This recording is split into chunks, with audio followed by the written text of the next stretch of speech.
क्या कर रही है? प्यार, जिसे तुम गुनाह समझती हो। निकल यहाँ से, वरना मैं खींच के तुझे अम्मा बाबूजी के पास लेके जाऊंगी। वो तुम्हारी सुनते कहाँ हैं भाभी? मैं तो बस तुम्हें एक राज की बात बताने आया हूं। भाभी देखना, मैं तुम्हें वो आनंद दूंगा जो आनंद भैया कभी नहीं दे पाए। चुप कर बदतमीज, वरना मैं तेरा खून कर दूंगी। निकल यहाँ से, जा। मेरे प्यार को ठुकराया ना तूने, अब देख तुम दोनों को इसकी कीमत चुकानी पड़ेगी।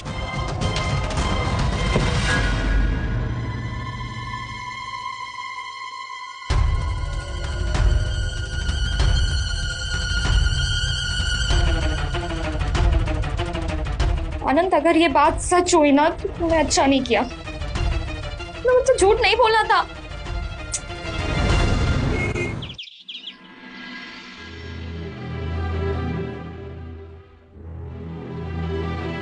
लो आ गए हम। सुष्मिता,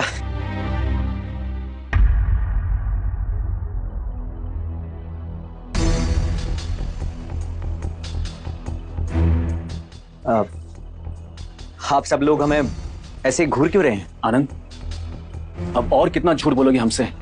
कब तक हमें धोखे में रखोगे? तुमने अपनी बीमारी के बारे में हमसे बात नहीं की, अब और क्या?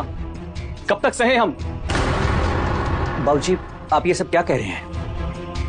बात क्या है? नौकरी तो मिली नहीं, 1 महीने से झूठ पे झूठ बोलते चले जा रहे हो और हमसे भी आगे झूठ बुलवा रहे हो। मैंने खुशी में आके पता नहीं किस किस से कह दिया कि हमारे आनंद को नौकरी मिल गई है। क्यों बोलते हो तुम झूठ? बाबूजी, हमने इसलिए झूठ बोला था कि इस परिवार में शांति बनी रहे। आनंद, तुम मुझे तो बता सकते थे ना। मैंने तो हमेशा तुम्हारा साथ दिया है, तुम्हारे झूठ में, तुम्हारे सच में, तुम्हारी हर एक तकलीफ, हर एक दुख। मैंने तो तुम्हें कभी ताना नहीं मारा, फिर क्यों झूठ बोला मुझसे?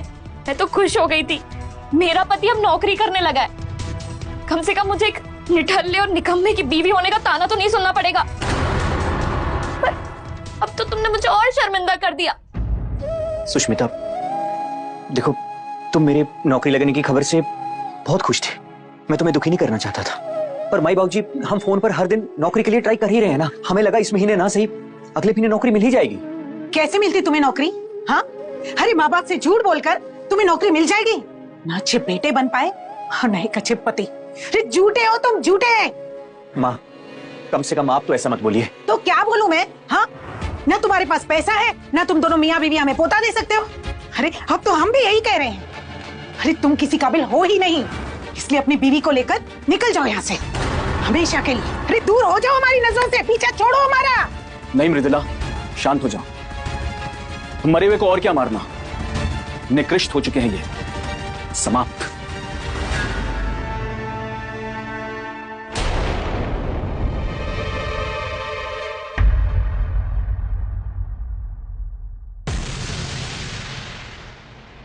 मामा इतने शांत क्यों रह गए? बिल्कुल भड़के ही नहीं इस पे।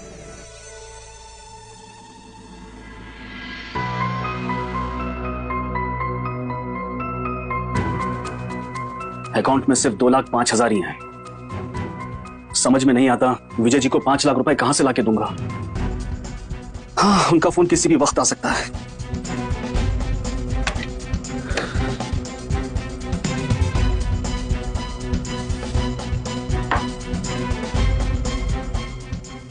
जी मामा, मैंने सबको बता दिया कि मैं और आप बाद में खाना खाएंगे। बाकी सब खाना खा रहे हैं ना? हाँ, बस खाने वाले। आओ, बैठ जाओ मेरे पास। हर्षित, मैंने खाने में नशे की गोलियां मिला दी हैं। बस कुछ ही देर में सब बेहोशी के आलम में पहुंच जाएंगे। मामा, ये क्या बोल रहे हो आप? आपने ऐसा क्यों किया? देखो हर्षित, मेरा बेटा आनंद ना मुझे पैसे दे सकता है और ना पोता। एक बात बताओ, तुम्हें सुष्मिता अच्छी लगती है ना? मामा, ये क्या बोल रहे हो आप? लगता है आपको बहुत चढ़ गई है, आप आराम कीजिए। नहीं, मैं बिल्कुल होश आवाज में हूं। बताओ हर्षित, तुम्हें सुष्मिता अच्छी लगती है या नहीं? हाँ मामा, वैसे मुझे भाभी अच्छी तो लगती है। बहुत अच्छी बात है हर्षित। अब थोड़ी देर में सुष्मिता के कमरे में चले जाना, बाकी सब बेहोश पड़े सो रहे होंगे और तुम मुझे पोता देने के इंतजाम में लग जाओगे। क्या मतलब है आपका मामा? घबराओ नहीं हर्षित, इस घर को वारिस चाहिए जो तुम मुझे दोगे सुष्मिता के द्वारा। आपका मतलब क्या है मामा? ये सब ठीक नहीं लग रहा मुझे। समय की यही मांग है बेटा, समय की। कहो, तुम वही करोगे जो मैं तुमसे कह रहा हूं। लेकिन मामा, भैया भी तो कमरे में होंगे। मुझे तो सोच के ही डर लग रहा है। मैं तुम्हारा डर अभी दूर कर देता हूं।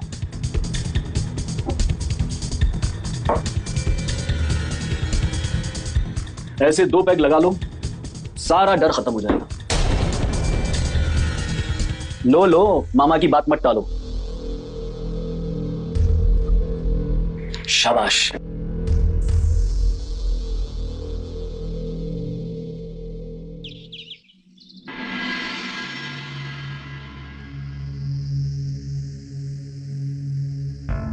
अरे ये आनंद के बाबूजी कहाँ गए? आनंद के बाबूजी, लगता है हर्षित के कमरे में ही सो गए। जाकर देखते हो।